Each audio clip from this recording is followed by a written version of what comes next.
Hari ini kita kembali belajar di rumah untuk menghindari penyebaran COVID-19. Kali ini kita belajar sains bersama Kak Herman ya. Ayo siapkan alat tulis dan bersiaplah menjawab pertanyaan. Kerjakan pertanyaan ini sebagai tugas dengan bimbingan guru atau orang tuamu ya. Sekarang mari kita simak pelajaran dari Kak Herman.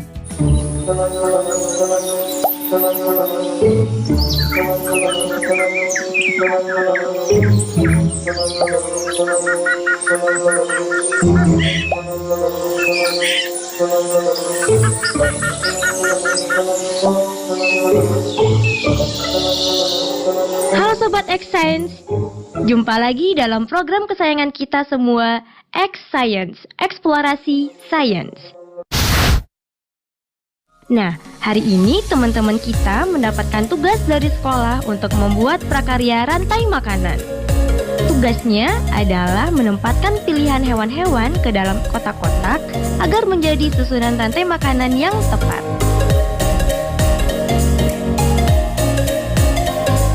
Sobat X Science, tahu tidak komponen apa aja sih yang terdapat dalam rantai makanan? Yuk kita saksikan bersama penjelasan narasumber berikut. Halo Sobat X Science, jumpa lagi bersama Kak Herman dalam program kesayangan kita, X Science, Eksplorasi Sains. Adik-adik, kakak yakin adik-adik di rumah sudah tak asing lagi dengan yang namanya rantai makanan kan? Apa sih rantai makanan itu? Rantai makanan adalah peristiwa perpindahan energi dari satu makhluk hidup ke makhluk hidup lainnya. Ada makhluk hidup yang berperan sebagai produsen, ada makhluk hidup yang berperan sebagai konsumen, dan ada pula makhluk hidup yang berperan sebagai pengurai. Jadi, dengan kata lain, rantai makanan adalah proses transfer energi. Kita kasih contoh ya. Padi dimakan oleh tikus. Tikus dimakan oleh ular. Ular dimakan oleh elang. Elang mati nanti akan diuraikan. Nah, dari beberapa rantai makanan itu berkumpul membentuk suatu jaring-jaring makanan. Bagaimana? Sudah paham kan adik-adik? Saatnya kita bernalar. Yuk, mari kita bernalaria. Jumlah organisme A, B, C, D, dan E yang membentuk rantai makanan di suatu komunitas ditunjukkan oleh grafik berikut. Susunlah urutan rantai makanan dengan tepat berdasarkan data yang ditampilkan grafik, serta jelaskan bagaimana membentuk rantai makanan tersebut.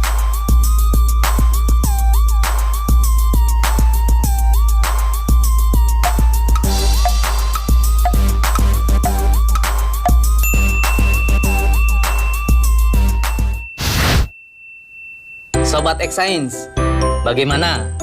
Bisakah kalian menjawabnya? Mari kita coba untuk menjawab pertanyaan tadi ya. Dalam keadaan seimbang, jumlah produsen tentunya harus paling banyak dibandingkan dengan yang lainnya. Kemudian diikuti oleh konsumen tingkat 1, konsumen tingkat 2, konsumen tingkat 3, dan seterusnya. Sehingga untuk menjawab pertanyaan tadi, urutan yang tepat untuk membentuk suatu rantai makanan adalah B, A, D, E, kemudian C. Jadi adik-adik sudah mengerti kan dengan apa yang namanya rantai makanan? Mari kita ulang kembali. Apa sih rantai makanan itu? Rantai makanan adalah peristiwa transfer energi dari satu makhluk hidup ke makhluk hidup lainnya dengan urutan tertentu. Dalam rantai makanan, ada makhluk hidup yang berperan sebagai produsen, ada pula yang berperan sebagai konsumen, dan ada yang berperan sebagai pengurai. Dengan demikian, rantai makanan sangat berpengaruh terhadap tatanan susunan makhluk hidup dalam suatu ekosistem. Nah, adik-adik, sekarang waktunya mencatat pertanyaan. Pertanyaannya adalah, apa pengaruh rantai makanan terhadap tatanan susunan makhluk hidup dalam suatu ekosistem? Dicatat ya. Apa pengaruh rantai makanan terhadap tatanan susunan makhluk hidup dalam suatu ekosistem? Jawablah pertanyaan ini sebagai tugas dan kerjakan dengan bimbingan guru atau orang tuamu.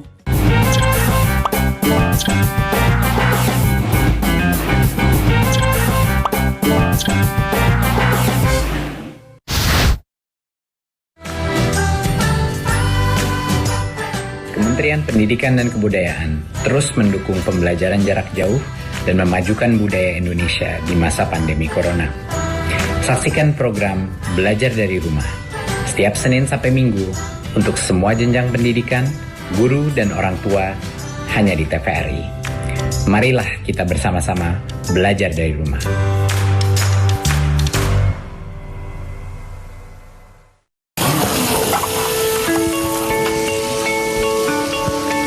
Perilaku hidup bersih dan sehat merupakan cara paling efektif untuk mencegah penularan virus corona. 1. Mari mencuci tangan menggunakan sabun selama 60 detik dengan air mengalir. 2. Tingkatkan daya tahan tubuh dengan istirahat cukup dan rajin berolahraga. 3. Konsumsi makanan bergizi seimbang yang dimasak sempurna dan minum air putih 8 gelas per hari. 4. Gunakanlah masker atau tutup mulut dengan lengan jika batuk atau bersin. 5. Jika ada gejala seperti demam dan sesak napas, segera kunjungi pelayanan kesehatan terdekat. Jadi, tetap tenang dan selalu waspada. Mari kita maksimalkan upaya pencegahan virus corona dengan menerapkan perilaku hidup bersih dan sehat.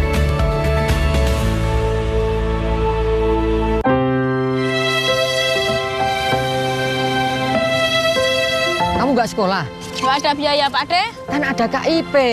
Saya itu masih bingung bagaimana cara mengurusnya. Kamu tinggal datang ke sekolah sama anakmu. Nanti akan diurus oleh sekolah. Punya anakku aja udah cair kok. Terima kasih, Pak De.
Teman-teman, kan kita dapat tugas tuh dari Bu Guru. Kita suruh nentuin konsumen sama produsen. Kira-kira yang mana ya? Kalau produsen itu makanan rusak, itu rumput. Kalau konsumen itu hewannya itu rusak. Kalau rusak itu makanannya berarti rumput. Nah, kalau rusak di hutan bisa dimakan harimau gak ya? Kayaknya bisa deh. Kayaknya bisa dah. Soalnya rusa itu kan harimau kan makannya daging.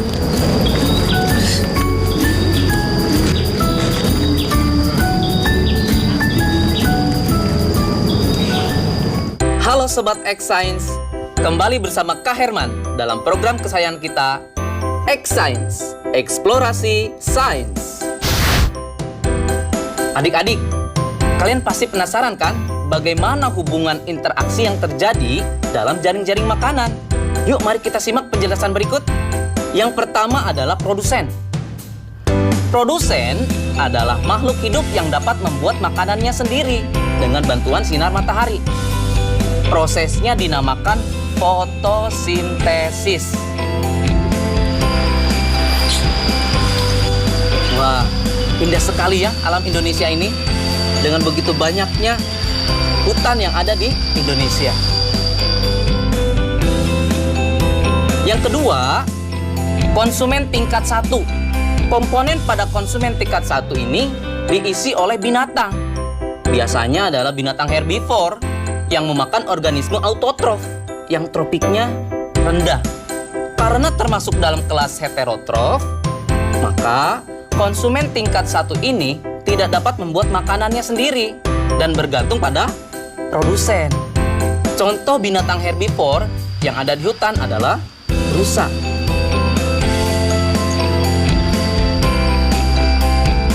Yang ketiga, konsumen tingkat 2 atau tingkat berikutnya, yaitu adalah organisme yang menduduki tingkat tropik ketiga, disebut sebagai konsumen sekunder.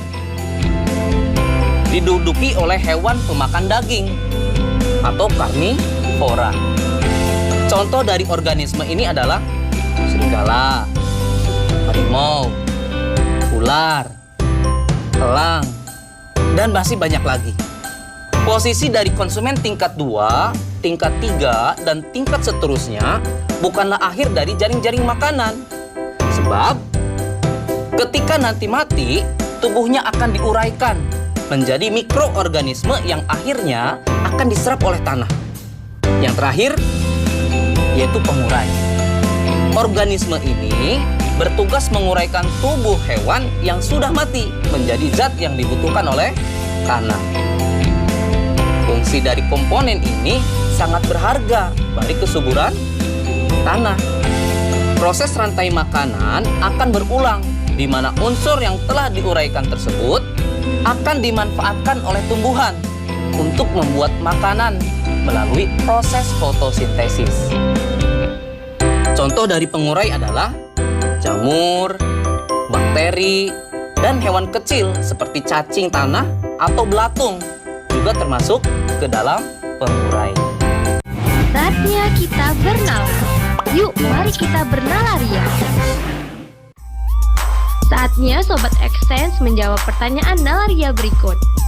Fatir sedang mengerjakan soal pekerjaan rumah tentang rantai makanan dan jaring-jaring makanan. Berikut ini adalah bagan jaring-jaring makanan yang ditampilkan salah satu soalnya. Pada jaring-jaring makanan tersebut, berapakah jumlah organisme omnivora?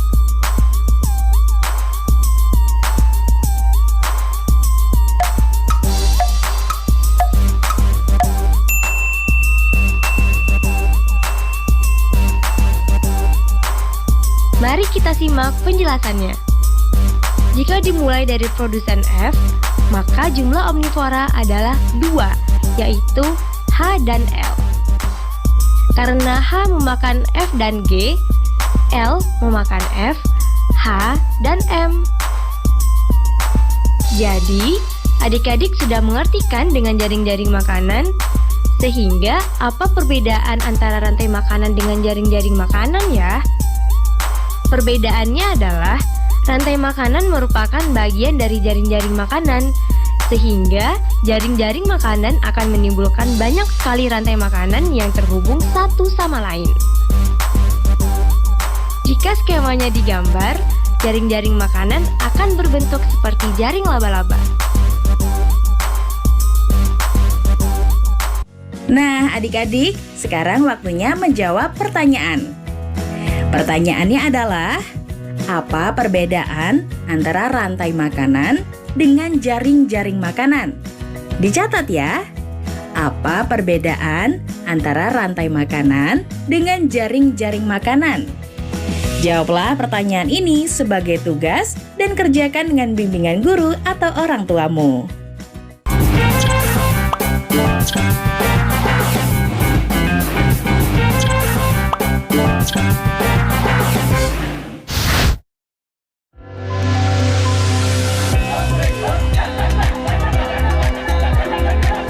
Indonesia memiliki keragaman budaya yang tersebar dari Sabang sampai Merauke. Temukan keragaman budaya Nusantara di Ragam Indonesia setiap Sabtu dan Minggu pukul 10.30 waktu Indonesia Barat. Dipersembahkan oleh pemerintah mengimbau masyarakat dapat bertahan di rumah saja. Ini yang membuat saya rindu akan mereka. Walau berjauhan, jarak bukan alasan. untuk berhenti mendapatkan pendidikan. Ini adalah tanggung jawab kita bersama. Untuk masa depan anak-anak kita, anak-anak Indonesia.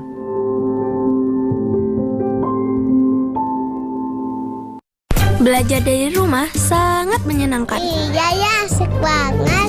Belajar dari Rumah, sebuah program yang memperluas akses belajar melalui televisi dan untuk seluruh jenjang pendidikan, mulai PAUD hingga pendidikan menengah. Ada pula siaran kebudayaan untuk semua dan pengasuhan anak bagi orang tua dan guru. Saksikan Belajar dari Rumah hanya di TVRI, Senin sampai dengan Jumat, mulai 13 April 2020, mulai pukul 8 waktu Indonesia Barat. Tonton sajian program pembelajaran dan kebudayaan yang bermanfaat, seperti pesan Menteri Pendidikan dan Kebudayaan Republik Indonesia, Bapak Nadiem Makarim berikut ini.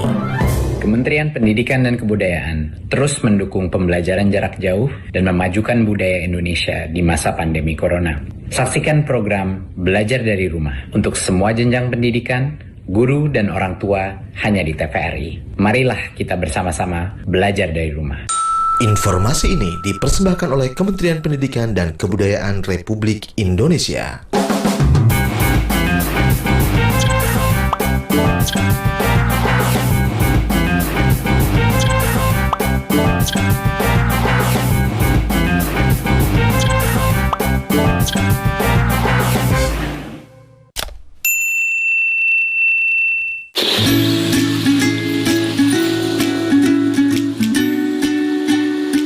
Halo Sobat Exchange, kali ini kita akan belajar tentang ekosistem dan mengetahui bagaimana hubungan makhluk hidup di dalam ekosistem.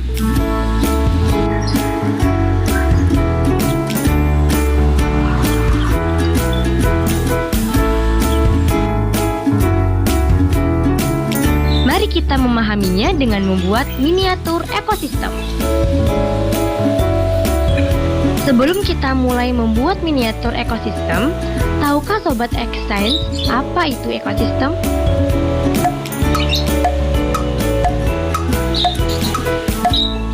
Baik, kakak akan jelaskan kepada sobat di rumah.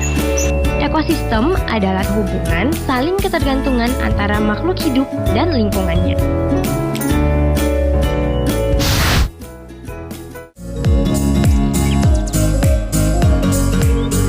Kita membutuhkan alat dan bahan sebagai berikut.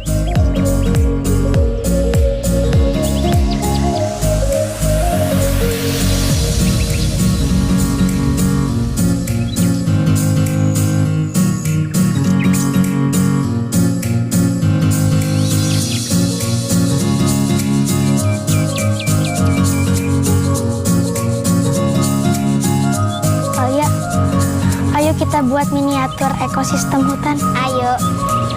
Kita ngapain dulu nih? Pertama, kita warnain sungainya dulu.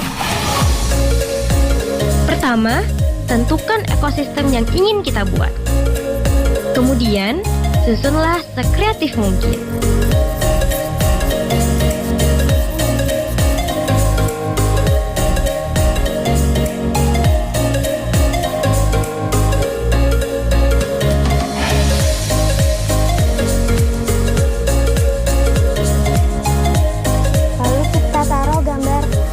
Berikutnya, susunlah ornamen-ornamen miniatur hewan dan tumbuhan yang mendiami ekosistem tersebut. Adik-adik tunggu dulu. Sebelum kita masuk ke tahapan meletakkan ornamen hewan dan tumbuhannya, adik-adik harus tahu dulu nih, bagaimana hubungan interaksi makhluk hidup dalam suatu habitat yang mendiami suatu ekosistem. Pertama, hubungan mutualisme. Mutualisme adalah bentuk hubungan antar makhluk hidup yang saling menguntungkan satu sama lain. Contohnya adalah bunga dengan kupu-kupu. Mengapa sih bunga dan kupu-kupu disebut saling menguntungkan? Karena kupu-kupu membantu penyerbukan bunga, sedangkan bunga menyediakan nektar dan sari-sari makanan yang dibutuhkan oleh kupu-kupu. Yang kedua, parasitisme. Apa itu parasitisme? Parasitisme adalah bentuk hubungan yang merugikan yang dialami oleh salah satu organisme makhluk hidup. sedangkan yang lainnya diuntungkan. Apa sih contohnya? Contohnya adalah benalu dengan tumbuhan inangnya. Benalu dapat mengganggu keberlangsungan hidup inangnya, bahkan dapat mengakibatkan inangnya tersebut mati. Hal ini disebabkan karena benalu tumbuh dan berkembang dengan mengambil zat-zat makanan yang bersumber pada inangnya, sehingga tumbuhan inang tersebut akan kekurangan nutrisi pada pertumbuhan. Berikutnya yang ketiga adalah komensalisme. Komensalisme merupakan hubungan antar organisme. Salah satu diuntungkan, namun yang lainnya tidak dirugikan dan tidak pula diuntungkan. Contohnya, ikan ramora kecil yang menempel pada ikan hiu. Bagaimana sih hubungan antara ikan ramora kecil dan ikan hiu? Ikan ramora akan selalu mengikuti dan berlindung di bawah tubuh ikan hiu, sehingga ia akan mendapatkan keuntungan berupa perlindungan dan makanan yang berasal dari sisa-sisa makanan dari ikan hiu. Sedangkan pada pihak ikan hiu tidak mendapatkan kerugian dan keuntungan apapun dari perilaku ikan ramora tersebut. Nah, bagaimana Sobat Exchange? Sudah siap untuk lanjut ke tahap berikutnya? Yuk, mari kita pasang ornamen tumbuhan dan hewannya dengan memperhatikan hubungan interaksi makhluk hidup di dalamnya. Setelah itu kita taruh tanaman seperti ini. Ini kan ada pohon. Hewan yang memakan pohon ini, rumput ini yaitu zebra, kerbau.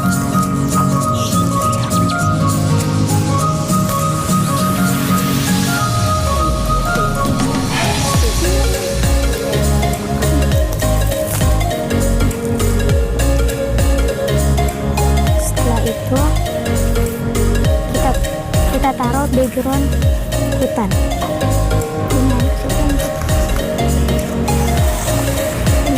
Setelah itu, pastikan di sana terjadi hubungan yang setimbang dalam interaksi ekosistem yang kita buat. Dan jangan lupa ditempelkan burung elang. Nah, di sini terlihat yang memakan rumput adalah zebra, kerbau hutan, dan kijang. Nah, hewan yang memakan daging di sini ada serigala dan elang. Ada cacing di bawah pohon yang sudah busuk. Dan miniatur ekosistem telah selesai kita buat. Mudah kan membuatnya? Selain membuat belajar menjadi menyenangkan, dengan membuat miniatur ekologi ini dapat meningkatkan kreativitas dan daya imajinasi kita loh sobat. Saatnya kita bernalar. Yuk, mari kita bernalaria. Saatnya Sobat X Science menjawab pertanyaan nalaria berikut. Ilustrasi berikut menunjukkan hubungan antar makhluk hidup di suatu ekosistem. Bacalah dengan teliti ya. Di suatu ekosistem, ada beberapa ekor hewan A yang suka memangsa hewan B. Sementara, hewan D menjadi mangsa hewan C. Daun sawi berlubang-lubang karena dimakan hewan D. Pada saat tertentu, seekor hewan E mengitari tempat tersebut untuk memangsa hewan A. Hewan C juga adalah makanan favorit hewan A. Hewan B menjadi pemakan produsen. Berikut ini yang merupakan bagan jaring-jaring makanan berdasarkan ilustrasi di atas adalah